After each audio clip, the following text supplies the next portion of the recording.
علی ظفر صاحب، میں نے ایک پنجاب اسمبلی سے منظور ہونے والی قرارداد کا ذکر کیا، کچھ اس کا متن آپ کو پڑھ کے بھی سنا دیا۔ اس میں آپ کی پارٹی کو کہا گیا ملک دشمن اور دشمن ملک کی الاکار پارٹی، اور اس پر پابندی لگائی جائے اور اس کے لیڈران پر بھی پابندی لگائی جائے۔ کوئی آپ کو لگ رہا ہے کہ یہ سیریس موو ہے اور کوئی آپ کو خطرے کی بو نظر آ رہی ہے یا نہیں؟ کوئی خطرہ نہیں ہے آپ کو؟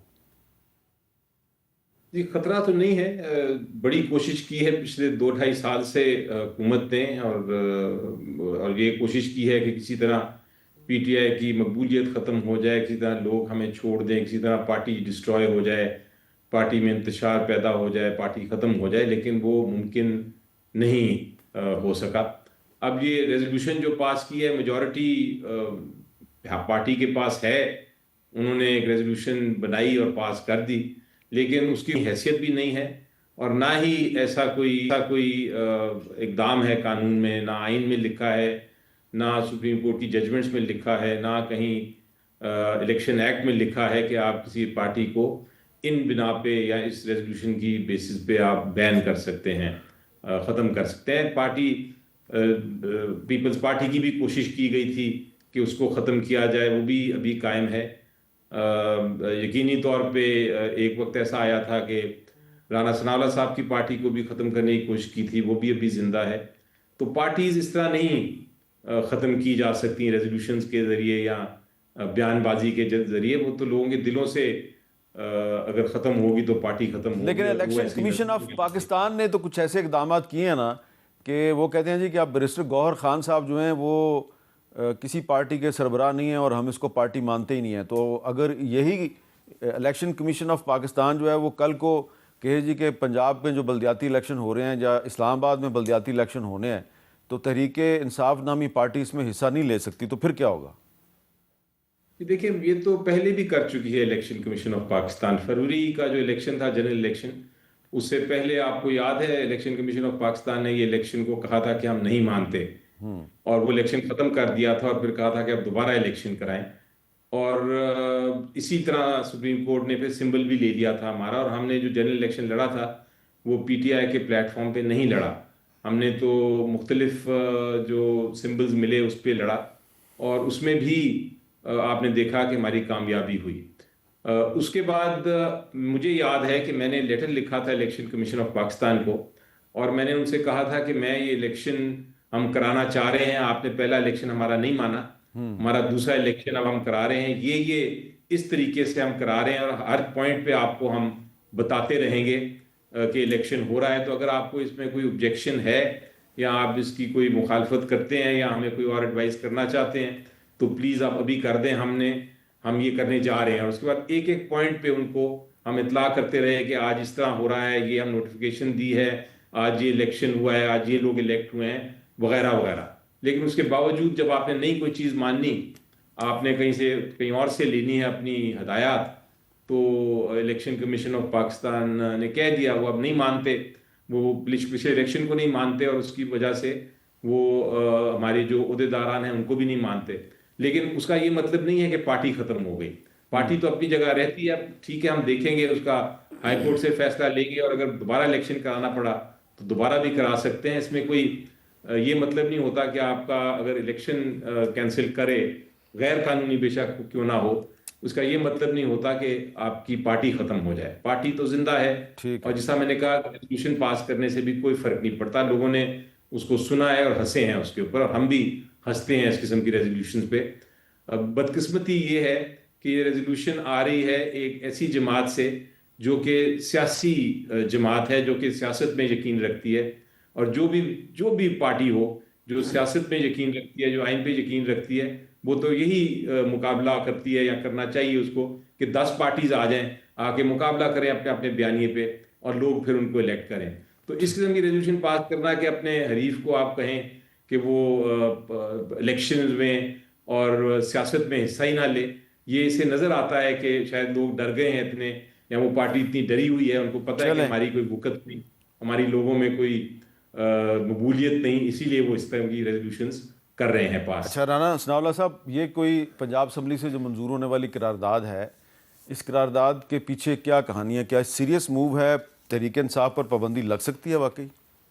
دیکھیں پابندی جو ہے وہ تو جب گورنمنٹ فیصلہ کرے گی اور جو آئین اور قانون کے تقاضے ہیں تو اس کا ایک طریقہ کار ہے، لیکن حقیقت یہ ہے کہ میں نے بھی اور پی ایم ایل این کے قائد میاں نواز شریف صاحب کو ہم دیکھ رہے ہیں کہ انہوں نے یعنی 92-93 سے کو 32-33 سال ہو گئے ہیں، ہمیشہ اینٹی اسٹیبلشمنٹ سیاست کی ہے۔ لوگ اسٹیبلشمنٹ سے تو لوگ نفرت کرتے ہیں، لیکن پاکستان اور افواج پاکستان سے لوگ محبت کرتے ہیں۔ پی ٹی آئی جو ہے نا، یہ سب سے بڑی اس وقت سیاسی طور پہ جو حالات میں خرابی کا باعث بن رہا ہے کہ یہ اس میں تفریق نہیں کر رہے۔ یہ افواج پاکستان کے خلاف جو بات کر رہے ہیں، افواج پاکستان کے سربراہ کے خلاف جو بات کر رہے ہیں، یہ جو ہے یہ ایک قرارداد کی بات کر رہے ہیں۔ یہ بات گلی گلی جو ہے یہ پھیل سکتی ہے اور انہیں ایسا irreparable نقصان ہو سکتا ہے۔ الطاف حسین نے جب تک اسٹیبلشمنٹ کے خلاف 1.5 گھنٹے کی تقریریں کی اور اس نے جو ہے وہ کئی سال یہ سٹانس جو ہے وہ اپنائے رکھا، لیکن جس دن اس نے کہا نا کہ پاکستان مرد آباد، تو پھر کہانی اس دن ختم ہو گئی تھی۔ تو معاملہ یہ ہے کہ لیکن تحریک انصاف نے کہیں پہ پاکستان کے خلاف تو نعرہ نہیں لگایا۔ نہیں، تو یہ آپ مجھے بتائیں کہ ایک تو یعنی جتنے یعنی شہید ہوئے ہیں، ہاں یہ بات ٹھیک ہے، پی ٹی آئی کا کوئی وفد کبھی کسی شہید کے جنازے میں گیا ہو، کسی شہید کی فیملی سے جا کے افسوس کیا ہو؟ سہیل افریدی صاحب نے جانا شروع کر دیا ویسے، پتہ نہیں پھر اب شروع کیا ہوگا، کبھی نہیں گئے یہ۔ اور اس کے بعد یہ ہے کہ یہ اپنا جو ان کا بیانیہ ہے، یہ پچھلے دنوں انہوں نے انڈیا کے ساتھ جو آواز سے آواز ملائی ہے، اور وہاں پہ وہاں کے سوشل میڈیا، یہاں کا سوشل میڈیا، ان کا سوشل میڈیا، ان کا جو بیرون ملک سوشل میڈیا ہے، جو جعفر ایکسپریس جب اغوا ہوئی ہے تو سارے ایک ہی راگ الاپ رہے تھے، اور ایک یعنی پہلے کوئی تقریباً میر صاحب انہوں نے پہلے آدھے گھنٹے میں تو ایسے کر دیا تھا کہ اس ملک میں بس پتہ نہیں اب کیا انقلاب آنے والا ہے۔ اور اسی طرح سے اب بھی ان کا انڈیا کے میڈیا پہ آنا، انٹرویوز دینا، وہاں پہ اس قسم کی گفتگو کرنا جو ہے، اس سے ان کو پولیٹیکلی میجر لاس ہوا ہے۔ اچھا، یہ سوال میں علی ظفر صاحب سے کرنا چاہتا ہوں۔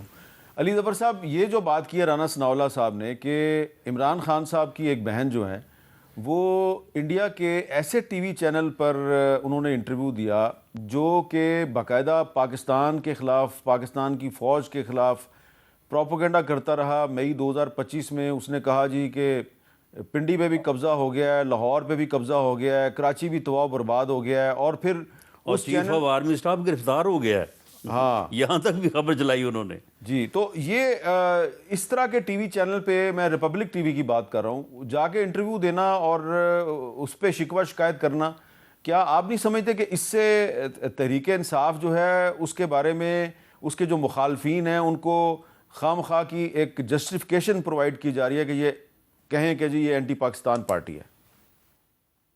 سب سے پہلے تو میں سمجھتا ہوں اور میں نے بار بار یہ کہا ہے کہ میری نظر میں کوئی بھی سیاسی جماعت، کوئی بھی پاکستان کا لیڈر اینٹی پاکستان نہیں ہے۔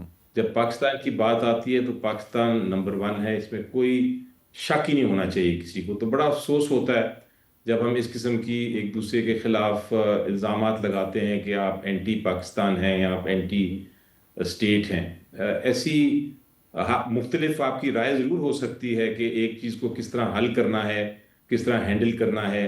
آپ کی یہ رائے ہو سکتی ہے کہ آئین برباد ہو رہا ہے، آپ کی یہ بھی رائے ہو سکتی ہے کہ جمہوریت نہیں ہے، آپ کی یہ بھی رائے ہو سکتی ہے کہ الیکشن چوری کیا جا رہا ہے، آپ کی یہ بھی رائے ہو سکتی ہے کہ بنیادی اور انسانی حقوق نہیں مل رہے لوگوں کو، معیشت کی بھی بات کر سکتے ہیں۔ لیکن اس کا یہ مطلب نہیں ہے کہ آپ اینٹی پاکستان ہیں۔ آپ اس لیے یہ تنقید کر رہے ہیں یا بات کر رہے ہیں کہ اس کی آگاہی ہو اور پھر ہم بہتری کی طرف جا سکیں، چاہے حکومت میں جو بھی ہو۔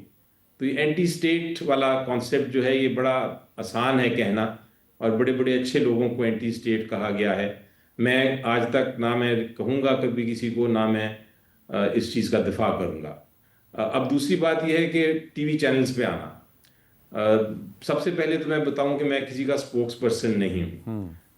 جنہوں نے آنا ہے ٹی وی چینل پہ، جہاں چاہے کسی بھی ملک کے ہوں، وہ سوال بھی ان سے بنتا ہے اور جواب بھی ان سے ہی انہوں نے دیا ہے. ٹھیک ہے. میرا خیال ہے کہ وہ تو ایک پوائنٹ ہے. لیکن میں ذاتی طور پہ سمجھتا ہوں کہ ایک ٹی وی چینل پہ کسی طرف آنا، جس طرح نواز شریف بھی آئے، بے نظیر بھٹو بھی آئیں انڈین چینلز پہ، میرا خیال ہے کہ آپ اپنا موقف دینے کے لیے اگر جا رہے ہیں کسی چینل پہ تو اس میں کوئی حرج نہیں ہے.